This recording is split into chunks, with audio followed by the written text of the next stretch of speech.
How's it going, my dudes? Welcome back to another video. So today let's take a look at how we can assess the relic fusion, where to obtain the relic fusion materials, and what we should be looking to fuse with our precious relic materials. So it is slated that we can obtain all these materials via the cube miracle, and as you can see on my screen, you are rewarded with relic dust from opening these chests. However, I do suspect that the drop rate is actually tailored towards your player level, so the lower your level is, the more likely you're going to get the relic dusts, and the higher your level, the more likely you're going to get the relic essences. So over here, I opened up the basic box and I got 8 relic essences. And by repeatedly opening other basic boxes, I still get the same 8 essences. I do not actually get any relic dust or crystals. So do let me know down in the comments below if you do find relic dust or relic crystals and what is your corresponding player level. And as you can see from the top, you're not actually rewarded with relic materials if you clear all these 3 different stages, which is kind of a bummer because they actually removed all the relic drops in place of relic fusion materials, and I can kind of understand where they are coming from. And honestly, I feel like this system is a lot better because now at least you're not going to get like a relic that you do not want.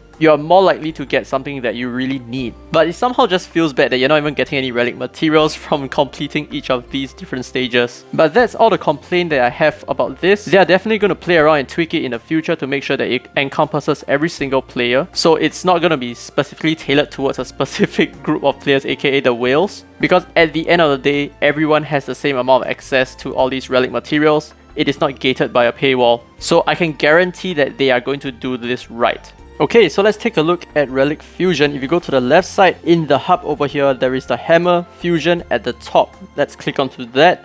And as you can see, you can select any relic set that you want. So there is Thor, there is Avatara, there is Defense, Stone Veins. And of course, apart from that, there is a simple fuse which requires like the simple materials, and then there is the master fuse which requires like master materials, blah blah, and of course the pure fuse which requires the pure materials. And if you do have the weaker materials, so to speak, you can then combine it just like this. So on the top right hand corner, you can see that I have 144 relic essences, so I am able to fuse 2 different 6-star relics. And of course, because I can choose whatever that I need, I'm definitely going to avoid Chronos and Apep because I can do them rather easily. I can do them very fast, but for Fafnir, I can't really do it so quickly. I'm at like about 5 minutes per run. So I think it makes a lot more sense to just focus your resources on where you are not able to obtain such rewards. And while it's very tempting for me to fuse 6-star Windwalker relics, I'm going to have to pass on that and instead opt for this, the Hammer of Thor relic. This would be my first pick, followed by the Light Above, and thirdly, the Sword Avatara if I really desperately need more Sword Avatara relics. In addition to the pointers that I've mentioned earlier, the Thor set is also rather endgame focused, which is where I'm aiming to be, so I'm definitely going to go for this. So let's go ahead and fuse 2 of them and let's see what we get. Okay, so I got a slot 2 and a slot 4. For slot 2, what I really need is crit damage, and for slot 4, what I really need is either defense percentage or attack percentage. If I get those, that would be insane. So let's take a look at what we have on our slot 2. We have flat attack. Okay, well, clearly this is a bummer. You're gonna get like probably very terrible luck sometimes. And let's see what we get on our slot 4. Hopefully it's maybe attack percentage. Oh! Okay, this is not super strong. There is attack percentage, of course, and there is also an attack percentage sub, which sounds good.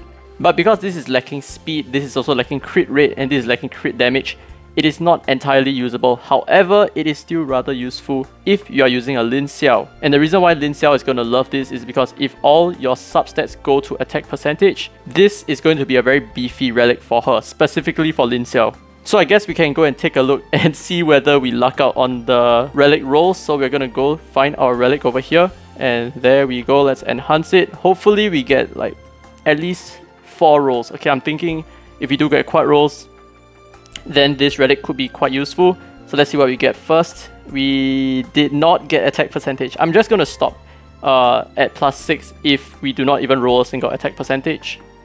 Okay, so we did not even roll a single attack percentage, which means that the upper limit of this relic right now, right, if we consider fully upgrading it, so there is +9, +12, and +15, there are 3 more chances to raise your attack percentage, which only goes up to 4 times 4 basically, which is 16% attack. That's not good enough. So in this case, I'm just going to sell the relic. Of course, this is going to be quite useful for some of you guys, but it's just not so for me because I'm rather approaching the end game at this point in time. So that's pretty much it for this video, guys. Thank you so much for watching. I hope you enjoyed it. I hope you learned something. If you did, don't forget to leave a thumbs up. It really helps the channel. Subscribe for more DISLYTE content. And this has been free to play, by the way. And as always, I will see you in the next video.